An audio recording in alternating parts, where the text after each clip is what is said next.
How did I get started in officiating? Well, back several years ago, right after I'd been married, my wife and I attended a game at the University of Maryland, basketball game. I complained about the officiating throughout the whole game, you know. As we were walking out to the parking lot, I was still complaining about the officiating. When we got in the car, my wife said, you know, if you think you could do any better, why don't you become an official? I looked at her and said, I will. She laughed, didn't think I was serious. The next day, I called up the local officiating group and said, how do I become a basketball official? And that's where it all started. And I'm not sure she thinks that today, after all that happened, that she should have made that suggestion, but that's how it started. Well, I have several memorable moments. I think the first one that comes to mind is I had a game down in Eufaula, a high school game down at Eufaula between Auburn and Eufaula. The two coaches had been members of the Auburn basketball team at the time. And so there was quite a bit of a rivalry between the two. So, you know, they were both on us the whole game, you know, trying to get us to favor their side, obviously. And of course, we called it straight down the middle, but it ended up that we had 5 overtimes. The longest game I've ever officiated.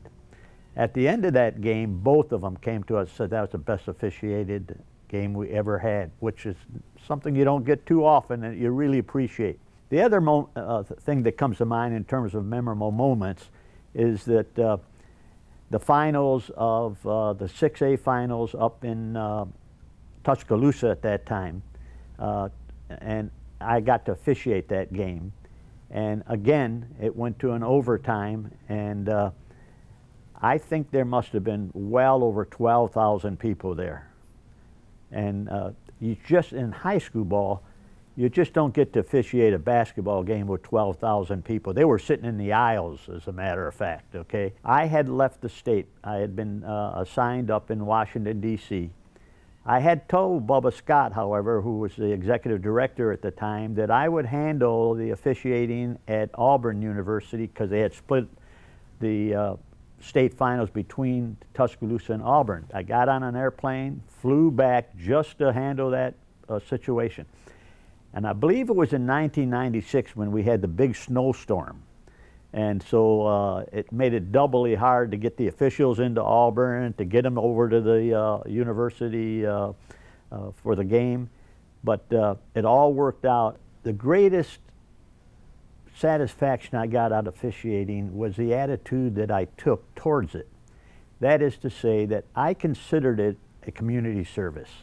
You know, you didn't get that much money. You traveled sometimes 2 hours to a high school basketball game or a community college game or one of those kind of games, and I always looked at it as serving the community. It also gave me self-confidence that I could go out there in the toughest of situations and handle it. In terms of who influenced me most in my becoming an official and then, you know, officiating for many, many years, I would say Bubba Scott. I got to know Bubba really well. We developed a relationship that was once in a lifetime kind of official. And he trusted in me, and of course I trusted in him. Then based on that relationship, he started getting me involved with J.B. McCaslin, of course, and Greg Brewer, of course, and officiating, not only officiating at the state tournaments, but also helping prepare for the tournament by assigning officials.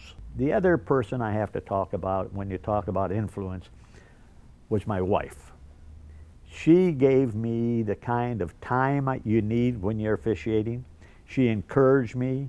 If I came home a little, God, I missed this call and on that, she'd, you know, say, hey, that's going to happen. You know, don't worry about that. You love it, you know what you're doing, and the people appreciate what you're doing. In terms of support, external support with regard to my officiating, there's probably 2 people that supported me the most. One was my boss. You know, you have to get off early if you're traveling. I had a boss that knew I enjoyed it. We had a good relationship, and he gave me all the breaks I needed in terms of the time I needed to take off to officiate it. But and then, on the other hand, I repaid that by working extra hard and getting the job done, so he knew I'd get it done, and he really supported me. The other support, which I mentioned earlier, is my family. And it's not only my wife, but I have 5 children, okay? And frequently I would take one of the boys with me to the basketball game or a football game. They'd sit there, and we'd get in the car afterwards, and they'd say, "Pop, you missed this call or you missed that call." And I say, "Now boys, I took you up here to enjoy the game. Don't be critiquing me, you know." But so I got a lot of family support, not only from my wife, from my children as well. The advice I would give a first-year official, well, there's many things I'd tell them. First of all, study the rules like crazy. You got to know the rules. There's just no question about it. The other thing is, particularly in basketball, well, football as well, but particularly in basketball, you really need to know the mechanics as well as the rule. Where should you be when the ball is here? Where should you be when the ball is there? When your fellow official's here, where are you supposed to be? The mechanics are extremely important, because if you're in place and you make a call, you're not going to get any repercussions.